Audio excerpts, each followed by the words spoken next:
এটা পুরোপুরি ব্যক্তিগত ব্যাপার দুজন প্লেয়ারের, বাট এই কথাটা আমি বলতে পারি যে ওদের সাথে আমার সম্পর্ক দীর্ঘ 17 থেকে 19 বছরেরই। আমি মুশফিককে যখন ও আন্ডার 15 থেকে 17 বছর বয়সে ইংল্যান্ডে গেল 2005-এ, ওকে পিক করেছিলাম, আমি সিলেকশন কমিটির চেয়ারম্যান ছিলাম। তো আমার সাথে ওদের মেন্টাল অ্যাটাচমেন্ট মাহমুদুল্লাহ মুশফিক দুজনের সাথে একদম ডিফারেন্ট। এই ব্যাপারটা হচ্ছিল কি আপনার আপনি জানেন যে কি অধ্যাবসায়, কি ডেডিকেশন, ডিটারমিনেশন থাকলে এই ছেলেদের বাংলাদেশ ক্রিকেটের এতদিন সার্ভিস দিয়েছে 3টা ফরম্যাটে।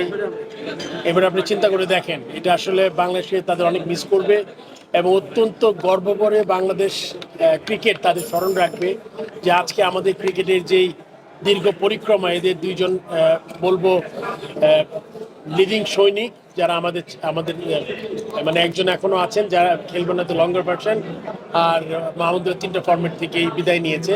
সো আমি তাদের অভিনন্দন জানাই এবং আগামীতে যারা যেটাই করে আমি আশা করবো তারা যদি বাংলাদেশ ক্রিকেটের জড়িত থাকে, স্পেশালি মাহমুদুল্লাহ তো 3 ফরম্যাট থেকেই বিদায় নিয়েছে, তাহলে আমি অত্যন্ত খুশি হব। এবং যদি এখনই সে যোগ হয় আমি এর চেয়ে খুশি, মানে আমি সবার থেকে বেশি খুশি হব।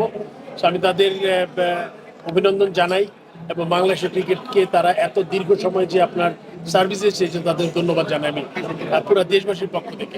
তাদের দুজনের জন্য কি বোর্ডের পক্ষ থেকে কোনো পরিকল্পনা?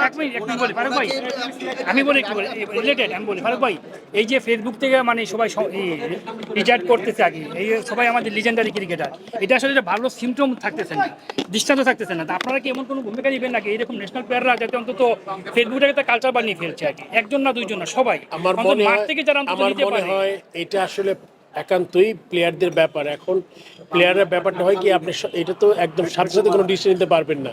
হয়তো বা তার এই সিরিজটা শেষ হওয়ার পরে তারা চিন্তা করেছে এবং এটা রাইট সময় ভেবেছে এবং আগামীতে আপনি জানেন আমাদের নেক্সট ওয়ানডে ম্যাচ বা টেস্ট ম্যাচ যদিও আছে, ওয়ানডে ম্যাচ আছে আপনার খুব সম্ভবত শ্রীলঙ্কাতে, তার আগে হয়তো পাকিস্তান যাব আমরা। সো এটা একটু লম্বা সময়, এটা হয়তো চিন্তা করে আমার মনে চিন্তা করে যেহেতু যে ডিসিশন নিয়েছে এই জন্য তো মাঠ থেকে নিতে পারেনি। এটা ছাড়া আমি আর কিছু বলতে পারছি না। আমাদের আসলে চেষ্টা করব যাতে তাদের একটা মানে প্রপার সম্মান জানাতে পারি আমরা, যে কোনো ফর্মেই যে কোনো জায়গায় হোক, এটা আমরা চেষ্টা করবো।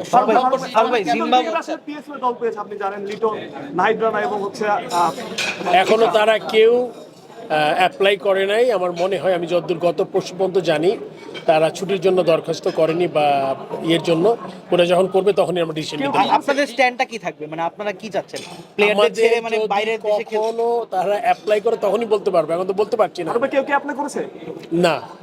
ফারুক ভাই, জিম্বাবুয়ে সিরিজে মানে এর আগে দেখেছি যে আমরা টি20 ক্যাপ্টেনের ব্যাপারে আমি আগেও বলেছি, এটা বোর্ডের একটা ডিসিশন, আমাদের সম্মিলিত ব্যাপার, এটা আমাদের বোর্ড মিটিং আমরা ডিসিশন নিতে পারবো। ফারুক ভাই, জিম্বাবুয়ে সিরিজ লাস্ট 2টা কোশ্চেন।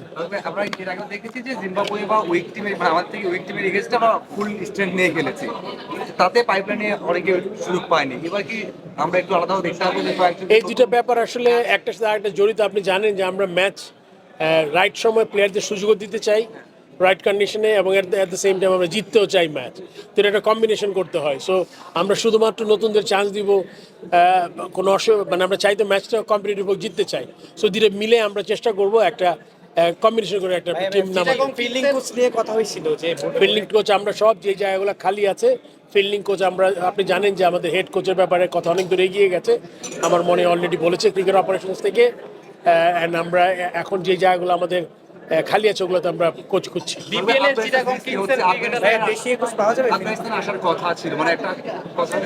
এই মুহূর্তে নাই, এরকম কোনো কিছু নাই এখন।